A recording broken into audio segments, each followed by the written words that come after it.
Tiap-tiap sila Pancasila mempunyai tempat sendiri yang tidak dapat dipindahkan. Tata urutannya tidak dapat digeser-geser atau dibolak-balik sebagaimana tercantum dalam alinea keempat Undang-Undang Dasar 1945. Istilah Pancasila itu sendiri tidak terdapat dalam pembukaan maupun dalam pasal-pasal Undang-Undang Dasar 1945.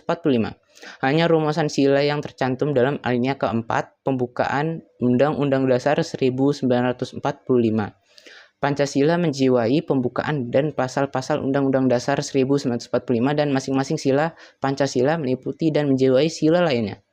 Sila pertama yaitu Ketuhanan Yang Maha Esa, menjiwai alinea ketiga pembukaan Undang-Undang Dasar dan pasal 29. Sila kedua yaitu kemanusiaan yang adil dan beradab. Maka setiap warga negara mempunyai kewajiban dan hak-hak yang sama. Sila kedua, Pancasila menjiwai alinea pertama, pembukaan dan pasal-pasal tentang HAM. Sila ketiga, yaitu Persatuan Indonesia, mencakup persatuan dalam arti ideologis, politik, ekonomi, sosial budaya, dan keamanan, atau IPOLEK Sosbud. Sila ketiga menjiwai alinea keempat Undang-Undang Dasar 1945 dan pasal tentang budaya, bendera, bahasa, dan lambang negara. Sila keempat yaitu kerakyatan yang dipimpin oleh hikmat kebijaksanaan dalam permusyawaratan perwakilan, yang berarti bahwa Indonesia menganut dua macam demokrasi, yaitu demokrasi langsung dan tidak langsung atau demokrasi perwakilan. Sila keempat menjiwai alinea keempat tentang kedaulatan rakyat dan pasal tentang kebebasan berpendapat dan berserikat.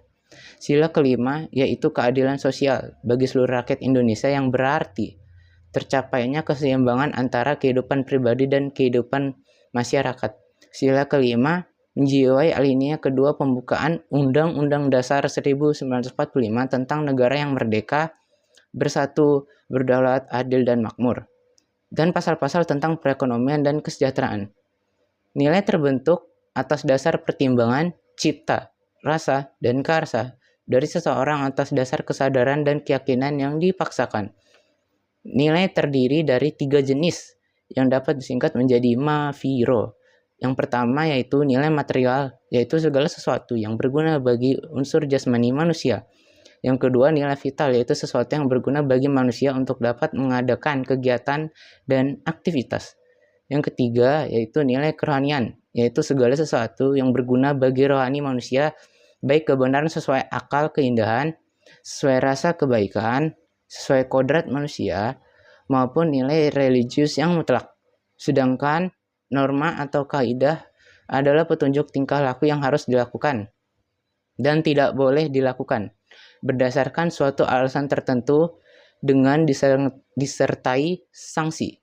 Dari hubungan nilai timbullah ancaman-ancaman norma dengan sanksinya, seperti norma agama dengan sanksi dari Tuhan, norma kesusilaan dengan sanksi rasa malu dan menyesal terhadap dirinya sendiri, norma sopan santun dengan sanksi sosial masyarakat, norma hukum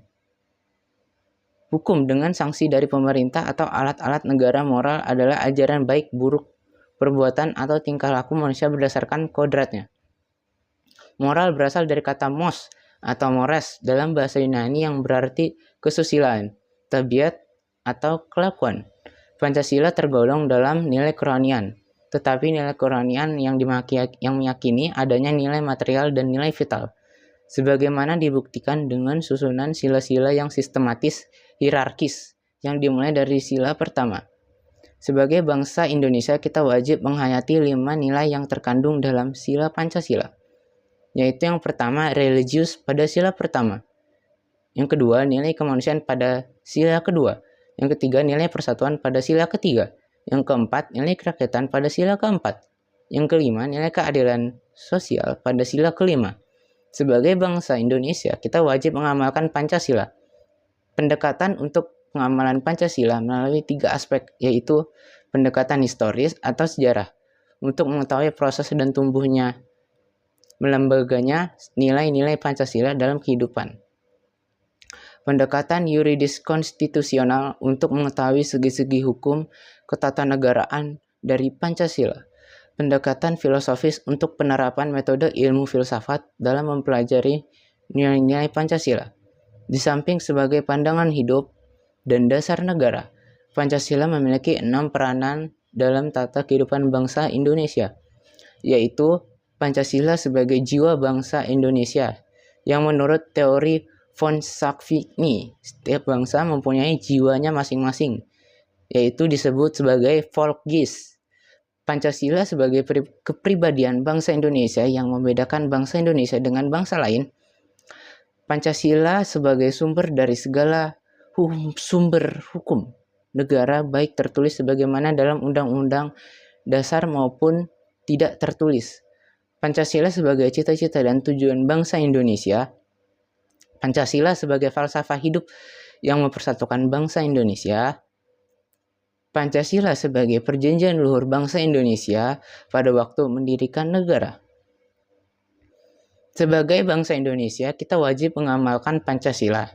Pada hakikatnya, pengamalan Pancasila meliputi pengamalan sebagai pandangan hidup dan pengamalan sebagai dasar negara.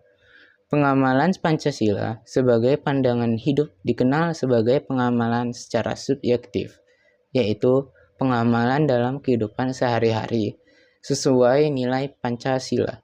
Sila pertama, yaitu nilai religius, diamalkan dengan mempercayai adanya Tuhan dan saling menghormati antar pemeluk agama.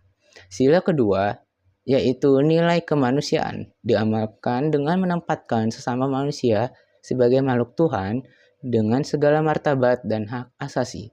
Sila ketiga, yaitu nilai persatuan, diamalkan dengan mencintai tanah, air, dan bangsa dan menempatkan kepentingan umum di atas kepentingan pribadi dan golongan. Sila keempat, yaitu nilai kerakyatan, diamalkan dengan menjunjung tinggi asas kerakyatan. Sila kelima, yaitu nilai keadilan sosial, diamalkan dengan menumbuhkan sikap hidup, tolong-menolong, kekeluargaan, dan gotong royong. Pengamalan Pancasila sebagai dasar negara disebut juga pengamalan secara objektif, yaitu pengamalan Pancasila dalam kehidupan ketatanegaraan yang terdiri dari pengamalan pokok-pokok pikiran dalam pembukaan dan pasal-pasal Undang-Undang Dasar 1945.